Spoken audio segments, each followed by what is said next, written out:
In this video we're going to go over doing some manual classification in LP360 SUAS. I've already loaded my LAS and rastered layers. I've switched to the classification view, and I've tinned the for the display. I'm using the tin surface. So if you look here on the our LP360 classified toolbar, we've got a number of paintbrush tools, and we've got some different options on where we can decide how we want to classify the data. So a lot of times on sites like this, we'll have vehicles, we'll have buildings, we'll have vegetation, different things that we want to classify out, and sometimes the quickest way to do this is just to use a paintbrush and manually classify things out. So a lot of times I'll cycle in between back and forth with my ortho and my point cloud, and we can clearly see here we've got some buildings that we're going to have to classify out. If we're wanting to do contours over here, or if we're wanting a bare earth model in this area. So the first thing, a lot of times what I'll do, let's click on our live view filter. You can see we have a number of classifications to choose from. However, vehicles, that type of thing, it's not going to be on here. So I like creating just a general cleanup class. When I'm just doing a quick cleanup of a site for contours or something like that. That way I don't have to worry about putting something maybe in the wrong classification. It's just not recommended if you're cleaning up vegetation that you put things in WireGuard, or if you're cleaning up vehicles. You know, a lot of times I'll see people clean up vehicles and put in the building class. I mean, yes, you're classifying those into a different class, but it's just not an accurate classification. So it's just a good idea. We've got some other classes we can play with here, so that we can go ahead and just create a custom class pretty easily, and put those either vehicles or just a cleanup class. We can create that without any problem. So let's go ahead and do that. I'm going to go ahead and double click on class 23. I'll change the color to let's just make it a light green here. We'll change the name to a cleanup class, and that way when we're doing our manual classification, we don't have to worry about possibly putting something in the wrong class. We'll go ahead and click OK. Alright, so we've got it labeled. We're good to go here. Let's go ahead and save that to our live view filter. That way we've got a permanent on our local machine here. We got a permanent class 23 cleanup class for the all points filter here in the live view filter. We'll go ahead and update that, click OK. Alright, we're good to go now.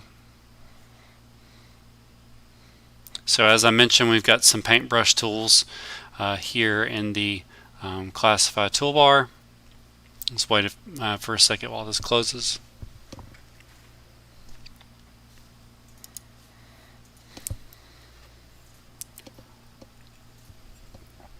Alright,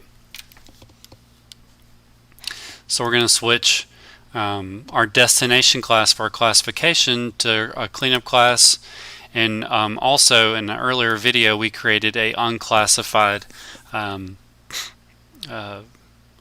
view filter, a previously saved filter. So let's go ahead and choose that. If you hadn't already created that, it's really easy. You'll just click on the live view. Just give this a second.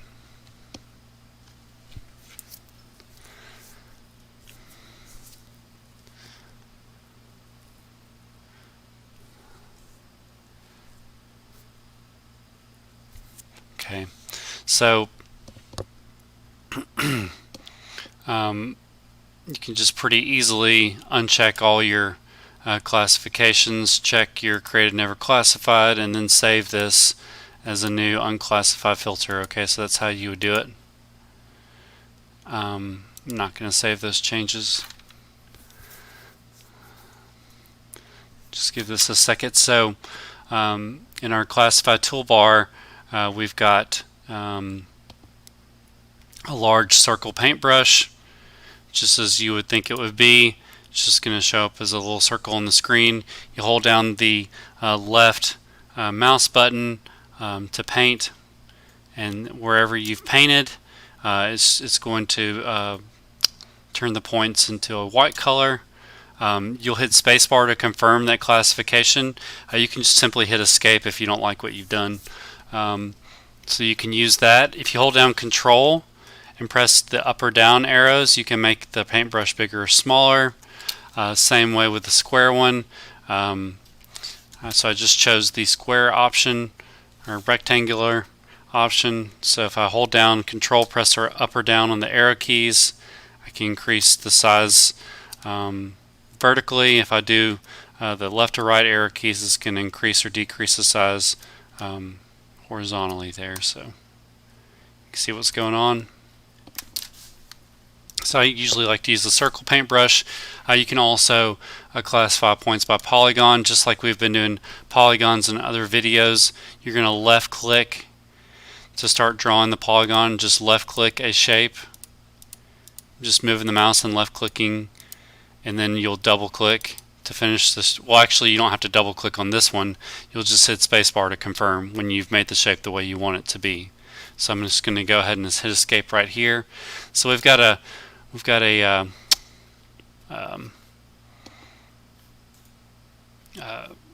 vehicle right here, so I'm just going to left click and hold and classify this vehicle out. Hit spacebar.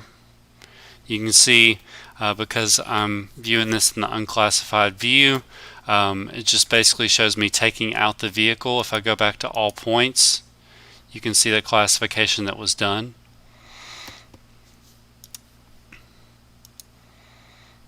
So I'm just going to keep it on all points right now, so you can just see how the color changes as I do my classifications.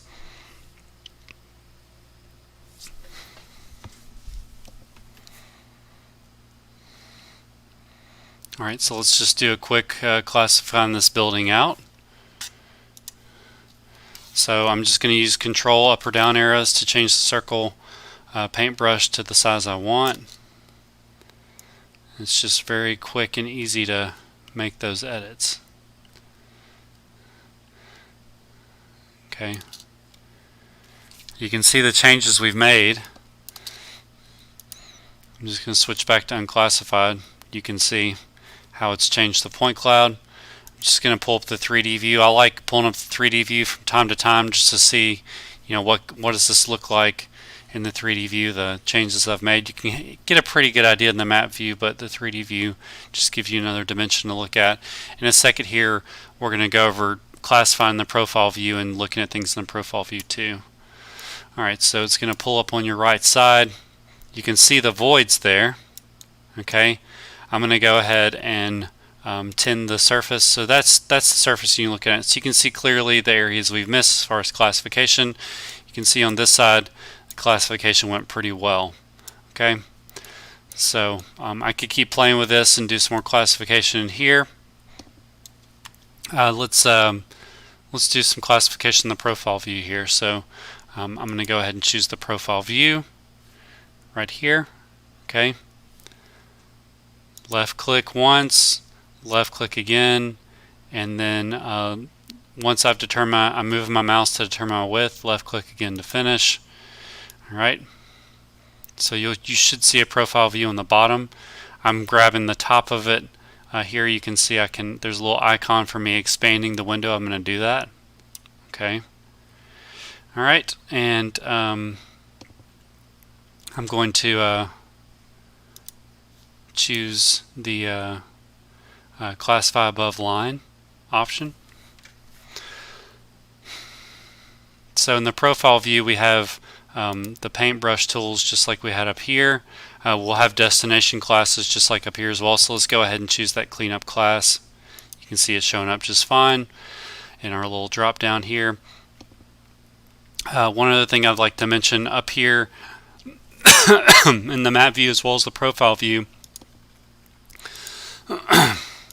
you can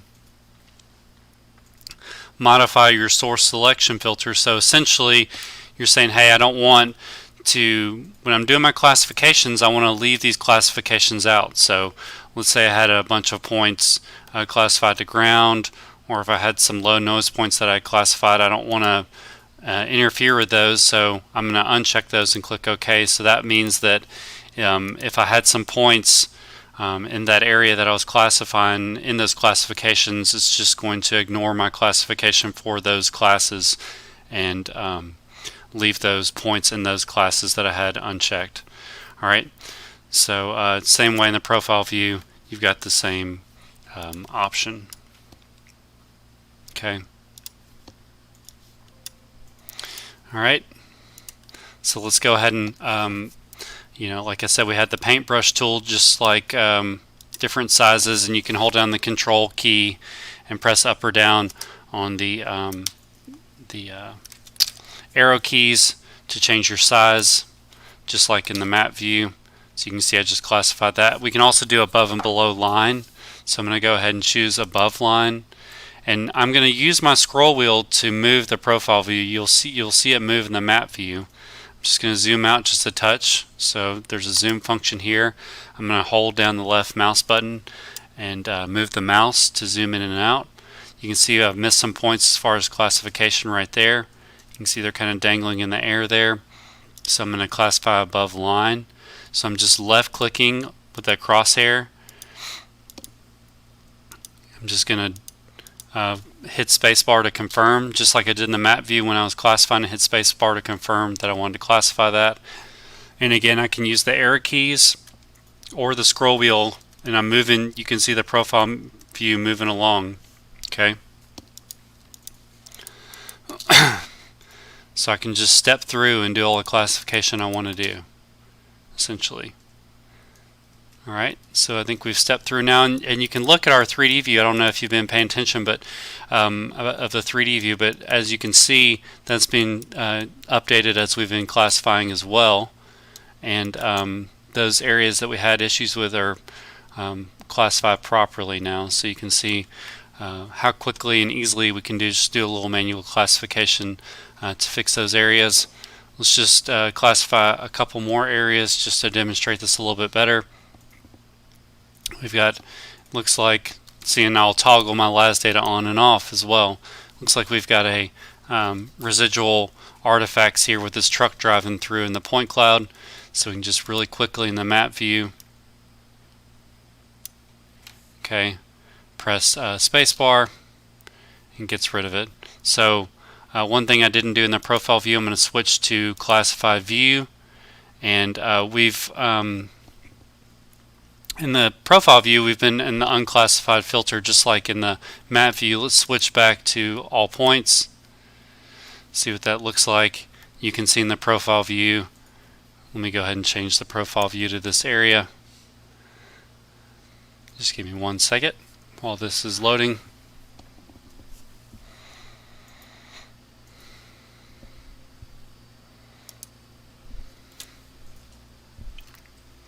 Alright. So let's just draw the profile view over this. I'm just going to click on the zoom right here. I'm using the mouse. I'm just holding down the left mouse button and moving the mouse forward and backwards to zoom in and out. Right mouse button to pan. Okay. As you can see what's been classified, I'll switch back to unclassified. You can see we've taken that vehicle out pretty easily. So that's pretty much it for the manual classification. Just a kind of a brief introduction there. One other thing I'd like to mention, any of those, as long as we're not classifying more than our performance options dictate. So let me click on performance options up here.